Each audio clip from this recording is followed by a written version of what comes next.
സ്വന്തമായിട്ട് കളിക്കാൻ ത്രാണിയുണ്ടെങ്കിലും അവൻ മറ്റുള്ളവർക്ക് വേണ്ടി മാത്രമേ കളിക്കൂ. എടാ മോനി ഗബ്രി.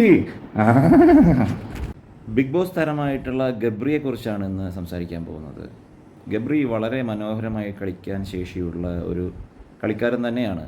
അദ്ദേഹത്തിൻ്റെ ഇത്ര ദിവസമായിട്ടുള്ള കളികൾ, സ്ട്രാറ്റജി എല്ലാം നമ്മൾ കണ്ടുകൊണ്ടിരിക്കുകയാണ്.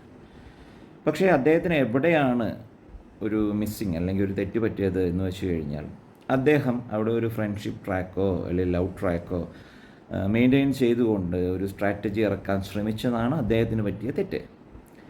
ഒപ്പമുള്ള ജാസ്മിൻ എന്നുള്ള കണ്ടസ്റ്റൻറ്റ് വളരെയധികം നല്ല രീതിയിൽ അവിടെ ബിഗ് ബോസിൽ ഗെയിം കളിക്കാനും അല്ലെങ്കിൽ സ്ട്രാറ്റജി മെനയാനും അത്രയും കേപ്പബിലിറ്റി ഉള്ള ഒരു കണ്ടസ്റ്റൻറ്റ് തന്നെയാണ്. ആ കണ്ടസ്റ്റൻറ്റിനോടൊപ്പം ചേർന്നപ്പോൾ ഗബ്രി കരുതി അവർ രണ്ടുപേരും ഒത്തു നിന്ന് കഴിഞ്ഞാൽ കപ്പ് പുറത്തു പോവില്ല, രണ്ടിലൊരാൾക്ക് നേടാം എന്നുള്ളൊരു വിശ്വാസം. അതിനി അവസാനം എന്താവുമെന്ന് എനിക്കറിയില്ല, അതിനെക്കുറിച്ചൊന്നും ഞാൻ പറയുന്നില്ല. പക്ഷേ ആ ഒരു വിശ്വാസം അവരിൽ ഉണ്ടായിരുന്നത് കൊണ്ടായിരിക്കണം അവരങ്ങനെ ഒരു ഫ്രണ്ട്ഷിപ്പോ അല്ലെങ്കിൽ ഇഷ്ടമോ എന്തായാലും അങ്ങനെ ഒരു റിലേഷൻഷിപ്പ് അവിടെ മെയിൻറ്റെയിൻ ചെയ്യാൻ ശ്രമിച്ചത്. അതൊരു സ്ട്രാറ്റജിയുടെ ഭാഗം തന്നെ ആയിരിക്കാം ഒരു പക്ഷേ ഒപ്പമുള്ള ജാസ്മിൻ അവർ വളരെയധികം കഴിവുള്ള ഒരു വ്യക്തിയാണ്. അവരുടെ ആ നിഴലിൽ ഗബ്രി ഒതുങ്ങിപ്പോയി എന്നുള്ളതാണ് സത്യം. അതായത് ജാസ്മിൻ എന്നുള്ള ഒരു ഗ്രഹത്തിന് ചുറ്റും കറങ്ങുന്ന ഒരു ഉപഗ്രഹം മാത്രമായി മാറി ഗബ്രിക്കത് തിരിച്ചറിയാൻ കഴിയുന്നില്ല. ഗബ്രി അവിടെ എല്ലാ കാര്യങ്ങൾക്കും പ്രതികരിക്കുന്നുണ്ട്, നല്ല രീതിയിൽ സംസാരിക്കുന്നുണ്ട്. ഗബ്രി നമ്മളൊരു തർക്കത്തിൽ ഇടപെട്ട് കഴിഞ്ഞാൽ, ഗബ്രി സംസാരിക്കുന്നത് ശ്രദ്ധിച്ചു കഴിഞ്ഞാൽ നമുക്കെല്ലാവർക്കും അറിയാം അദ്ദേഹം നല്ല രീതിയിൽ സംസാരിക്കാൻ കഴിവുള്ളൊരു വ്യക്തിയാണ്. ഒരു വാക്കുപോലും അദ്ദേഹത്തിന് തപ്പൽ വരുന്നില്ല. പിന്നെയും ജിൻഡോ ഒക്കെയാണ് സംസാരിക്കുമ്പോൾ എന്തെങ്കിലുമൊക്കെ അപാകത സംഭവിച്ച് നമ്മൾ കണ്ടിട്ടുള്ളത്. ഗബ്രി ഒരുപാട് മിനിറ്റുകളോളം അടുപ്പിച്ച് അദ്ദേഹം സംസാരിക്കും. ഒരു വാക്ക് പോലും വിഴുങ്ങാതെ തീ തുപ്പുന്ന ഡ്രാഗണ്ട പോലെ. ഇപ്പോൾ കഴിഞ്ഞ ദിവസം ഞാൻ കണ്ടു, നിർത്താതെ സംസാരിച്ചുകൊണ്ടിരിക്കും. അത് ബിഗ് ബോസിൽ വരാനുള്ള അല്ലെങ്കിൽ പിടിച്ചു നിൽക്കാനുള്ള വളരെയധികം നല്ല ക്വാളിറ്റികൾ ഒന്ന് തന്നെയാണ്. തർക്കിക്കാൻ കഴിവുണ്ടാവുക എന്നുള്ളത് വളരെയധികം നല്ലതാണ് ബിഗ് ബോസ് ഹൗസിൽ, അല്ലെങ്കിൽ പിടിച്ചു നിൽക്കാൻ പറ്റില്ല. പക്ഷേ ഗബ്രി തർക്കിക്കുന്നതൊക്കെ ജാസ്മിന് വേണ്ടിയിട്ടാണ്. അതുകൊണ്ടാണ് മൊത്തത്തിൽ കാണുന്നവർക്കും ഭൂരിഭാഗം ആളുകൾക്കും ഗബ്രിയോടൊരു ദേഷ്യം വരാനുള്ള കാരണം അത് തന്നെയാണ്. ഗബ്രി സ്വയം കളിക്കുന്നില്ല, അദ്ദേഹം ജാസ്മിന് വേണ്ടി കളിക്കുന്നു. ജാസ്മിന് വേണ്ടി കളിക്കാൻ ജാസ്മിനുണ്ട്, ഇദ്ദേഹം എന്തിനാ?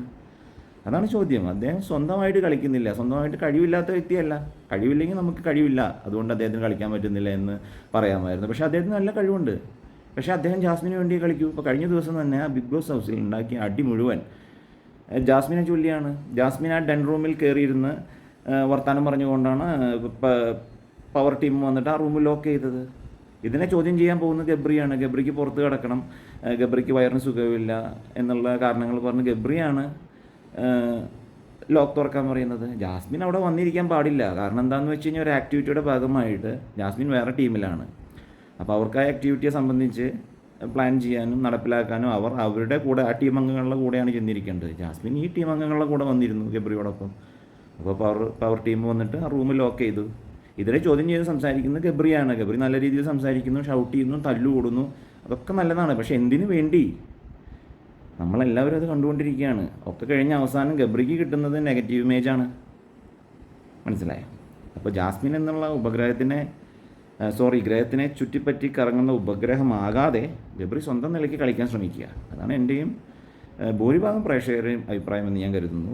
മിക്കവാറും ബിഗ് ബോസുമായി ബന്ധപ്പെട്ട വീഡിയോകളും എല്ലാം എടുത്ത് നോക്കിക്കഴിഞ്ഞാൽ അതിൻ്റെ കമൻറ്റ് ലിസ്റ്റിൽ തന്നെ ഒരു 75% കമൻറ്റും ഇവർക്ക് രണ്ടുപേർക്കും എതിരെയാണ് കാണാൻ സാധിക്കുന്നത്.